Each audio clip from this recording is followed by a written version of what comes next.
Hi, welcome to another edition of This Issue. My guests this time are Nacole Palmer and Kathleen McFadden. Thank you. From Moms Demand Gun Action for, let me start that again. Moms Demand Action for Gun Sense in America. It's a mouthful, but Moms Demand Action, we're going to call it. Welcome to the show, both Thank of you. you. Thank you. Why don't we start with telling us a bit about yourself and why you got involved before we go any further. Nacole, you want to go first? Sure. Well, my name is Nacole, and I live in Bowdoin. And I used to think that gun violence and major gun tragedies were something that happened to people I didn't know and in faraway places, and was not something that I would ever have to deal with in my life. I happened to be living in Connecticut.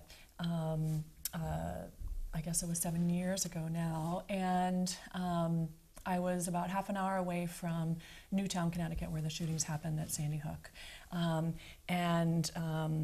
As it turns out, 3 of the children who were killed were 1 degree of separation away from me, and that's when I stopped believing that gun violence was not something that I would ever have to encounter, or that the people I loved would never have to encounter.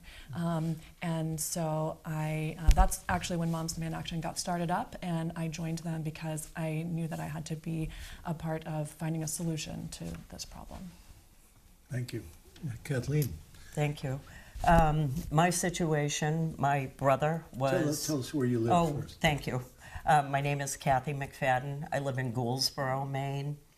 And many, many years ago, my brother was the victim of a violent encounter. Stephen survived his physical wounds. His best friend did not, was shot instantly. So I have witnessed the lifelong trauma that never goes away with gun violence. And again, it was Sandy Hook that gave me a platform to begin taking action to try and change the trajectory of gun violence in this country. And when was Moms Demand Action created in Maine? Well, Moms Demand Action as an organization was created by Shannon Watts at her kitchen table right after Sandy Hook. She began an online conversation that quickly became viral. We now have chapters in all 50 states, and each state has its own profile of gun violence. So we work at both the state and federal level on common sense reforms. So what does the organization actually do? What's the day-to-day work of it? Good question. We have multi-purposes. We work to educate the community on safe gun practices, and we work at the State House on common sense reforms, closing background check loopholes, pushing back on when and where guns are carried in public, common sense safety and storage practices. So we do a lot of legislative work and education and outreach. Do you want to add anything to that? Yeah, I would just add that the legislative work is trying to get our legislators to pass the kind of reforms that Kathy was just mentioning. Mm-hmm. Well, what are some of the common myths that you all face about guns and the real answer to those myths that you have had to contend with? I think the biggest myth is that a gun makes you safer. The evidence is to the contrary. Gun ownership, you are 4 times more likely to have that gun used against you or a family member than to use it for defensive purposes.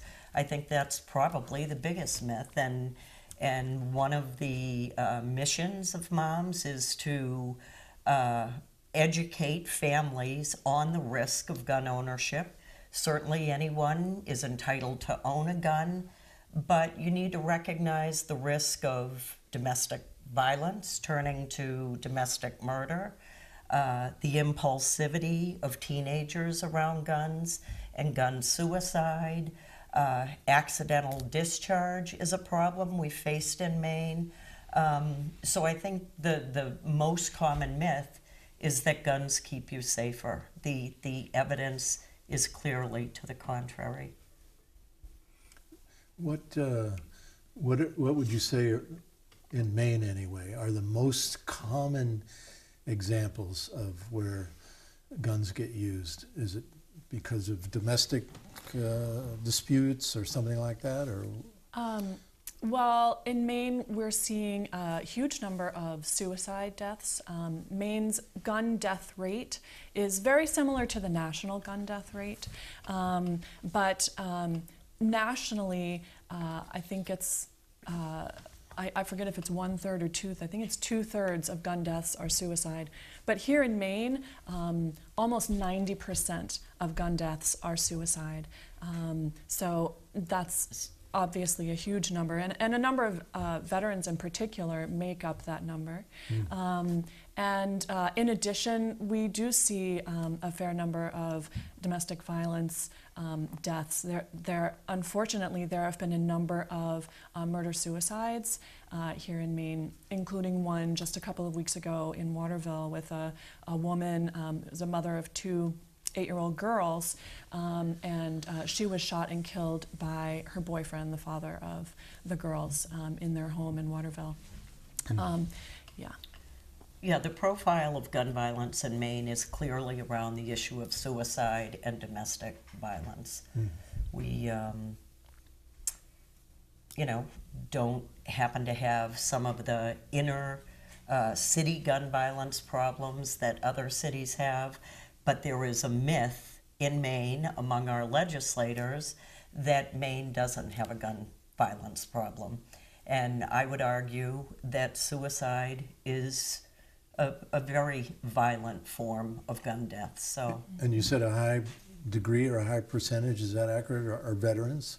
Yes. That are committing suicide? Yeah. We do know that on the national level, every day 22 veterans commit suicide. I don't know if it's... And veteran suicide is on the rise, not only in Maine, but across the country, as is teen suicide.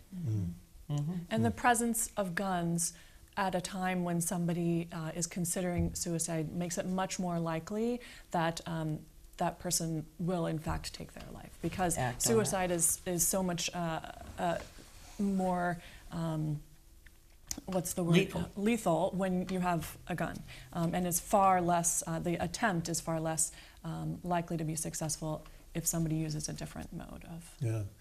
Just last night in Brunswick, where I live, there was a shooting, and apparently someone was killed.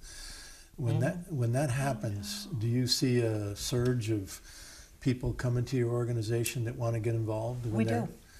I mean, sadly, the most recent tragedy in Santa Clarita, huge upswing in numbers of people, and it's heartbreaking to me that it takes those types of public events to bring people to the movement. Those sorts of events, a school shooting, really represent the smallest number of gun violence incidents. Communities of color are disproportionately affected. Young kids can't walk to school in some of these inner cities. It is, as I said, the profile of gun violence in every state might look different, but the bottom line is every state is impacted by this problem. The gun culture in this country is out of control, and sadly we're at a point where people seem to value their guns more than they value the lives of other human beings. You bring up a point that makes me really curious. You said the gun culture. And if we could just take the word gun out and in its place put in the word violence. America is a violent culture. When you think of all the wars that we've had, in my lifetime, we've been at war my entire lifetime around the world. It seems to me that part of the work has to be to really look at how inside of our own hearts, our own spirits as Americans, we're a very violent society. And how do you guys respond to that? You know, Well, on the one hand, you're trying to put limits on guns, but what about that violent cultural well, thing? you know, I guess I have thoughts about that. Certainly, every culture has violence. I don't necessarily, you know, you look at the Japanese video games and that culture of violence. Certainly, violence and the glorification of it has some part, but I think the real problem in America is the love affair with our guns. And, you know, we can look at that in many different ways, but taking the gun out of the violence equation is going to reduce the number of deaths substantively. Yeah. You want to comment on that at all? No, I don't think I have anything to add. Okay, all Thank right. you. How do you respond to people like hunters who fear that you guys have a hidden agenda and that your agenda is just to take everybody's guns away and not even allow hunters to have guns? What do you say to that, Nicole? Well, that's just not true. I mean, I would, first of all, there are a number of gun owners and hunters who want for their children and their families to live in safe communities, and they understand better than someone who doesn't have a gun the dangers that are inherent in owning a gun. And so it's certainly not all hunters who would think that we just want to take their guns away. That's absolutely not true. And I would encourage anybody to look at the specific legislation that we're trying to get passed and look at the types of actions that we take. You know, we are trying to keep guns out of the hands of people who would do harm to themselves or do harm to others. We want to make sure that people who have guns are storing them safely, especially if there are children in the home. So we're not trying to take away people's guns. And as an organization, Moms Demand Action is supportive of the Second Amendment, but there is a way to make sure that that people are safe, that children are safe, without seeing the level of gun deaths that we're seeing. Mm-hmm. You want to add anything? No, I think you said that perfectly. We have many hunters that are members of Moms because, exactly as Nicole said, you know, with the right to own a gun comes the responsibility for responsible ownership. And I think, you know, we try and engage gun owners in the conversation. And I think when you can lessen some of that, you know, them versus us and meet in the middle, that's when progress happens. Good. Well, you mentioned legislative issues. I've been from a distance following your work in Augusta over the years because of a mutual friend, Peter Morgan, who helped to bring you here today. Fabulous ally. Yeah. And so anyway, can you give us a rundown on what's been happening the last couple of years in Augusta? What have you achieved? What have you, you know, what are the challenges and what are the next steps as we go along? Sure. So I think that a lot of people thought that once the 2018 election happened, when we saw a Democratic governor come in and now have Democratic majorities in both the House and the Senate, a lot of people thought, oh, well, of course now we're going to pass some common sense gun legislation. We've had one legislative season since then, and unfortunately, that's not what we saw. So it was quite the opposite. So there were 10 common sense gun legislation bills that were put forward this past year. And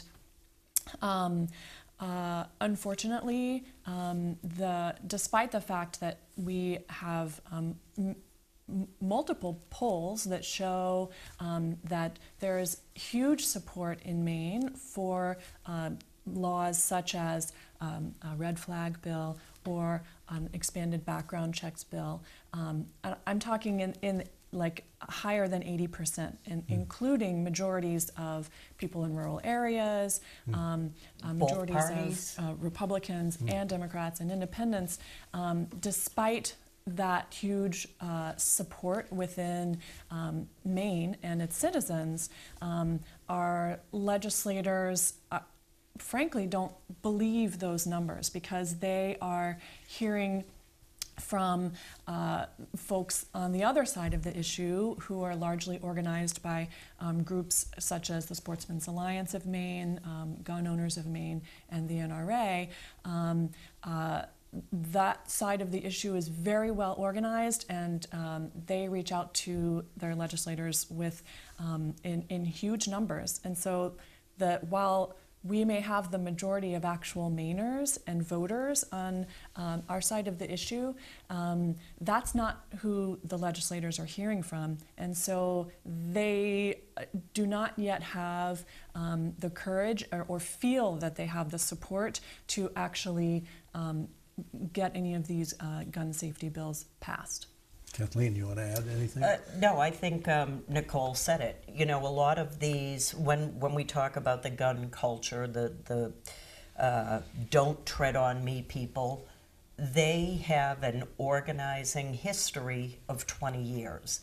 They're incredibly well organized.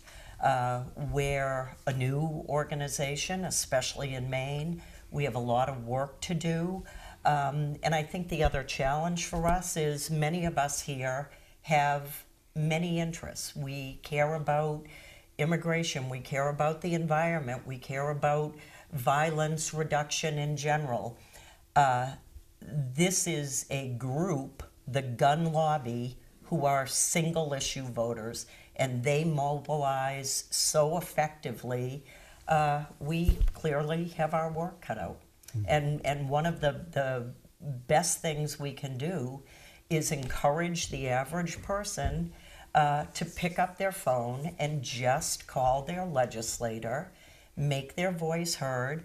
I'm concerned about the level of gun violence in this country, and I expect you to do your job. It's those kind of phone calls that move the ball forward. So. Yeah, I would agree. If any of your watchers think that this is an issue that we need to be addressing here in Maine, I would encourage them to call their legislators, call the leadership within the Legislative Council, which is anybody who holds a position of leadership within the legislature, and tell them that this is important to you, and maybe even tell them why. We, as citizens, we can make a difference, but if we rely on somebody else to make that phone call or send that email, then our legislators aren't hearing from us. Yeah. I would imagine parents whose kids are in schools these days, hearing about these various school shootings around the country, you must be hearing from a number of parents who are really worried. Yes. What can they do to help protect their children in these moments? Well, I was at a meeting last night in York County, and it was primarily young parents of preschool kids and elementary school kids who are scared to death. They're scared of the trauma of lockdown drills for their kids. There is this feeling that Maine is waiting for a tragedy. This myth that school violence doesn't happen in Maine. We've had 4 instances since June of weapons or ammunition being brought onto school property. By students? By students, yep. And that's frightening. I think parents need to get very comfortable having these conversations, even among themselves. We send our kids to play and we ask, do you have a pool? Do you have a big dog? We need to get very comfortable asking, do you have a gun? How is it stored? Is it out of reach of my children who are coming to play in your home? These are important conversations to have, and just be aware of the risks and move off the sidelines. I think there are too many people that feel that this is such a contentious issue. Oh, I don't know where my neighbor stands. I don't want to have a conversation. We have to have those conversations and bring the real problem to light so that we can have real solutions. That's very well said. It makes me wonder this too. How about the schools? How are the schools dealing with all this? This idea of the schools becoming sort of lockdown places, that's kind of frightening, isn't it? It's. How would you analyze the situation with the schools? I want to jump in on this one. Well, as Kathy said, it's traumatic for our children to have to do these lockdown drills, and anytime there is another tragedy in a school, it brings that that fear right up to the surface for our kids. And honestly, it's devastating to me that our kids have to deal with it. It's not something that we had to deal with when we were growing up.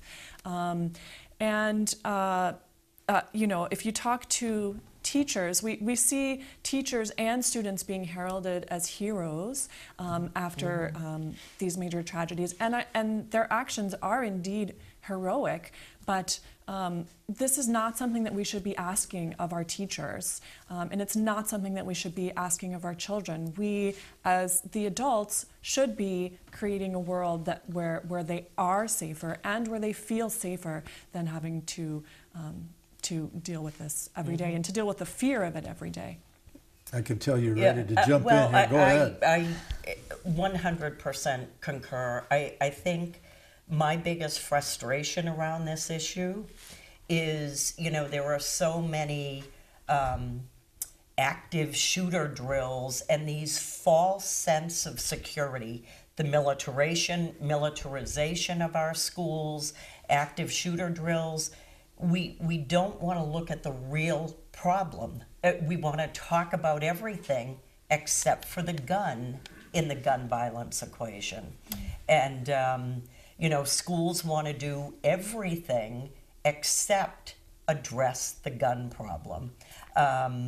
We work very hard. We have an education and outreach program called Be Smart. It's SMART is an acronym, and we want to push that out to school systems.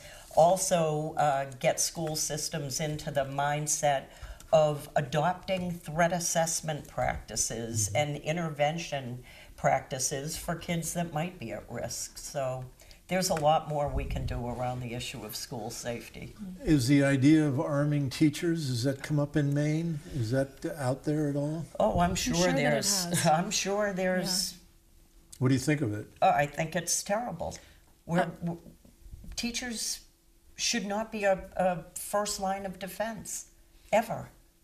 And we know that guns, while they give some people the feeling that they are safer, in fact, they make a situation less safe, and they make it much more likely that there's an accidental shooting that could happen in a classroom, that a child could access that gun that some people would have in every classroom. I mean, that's just horrifying to me.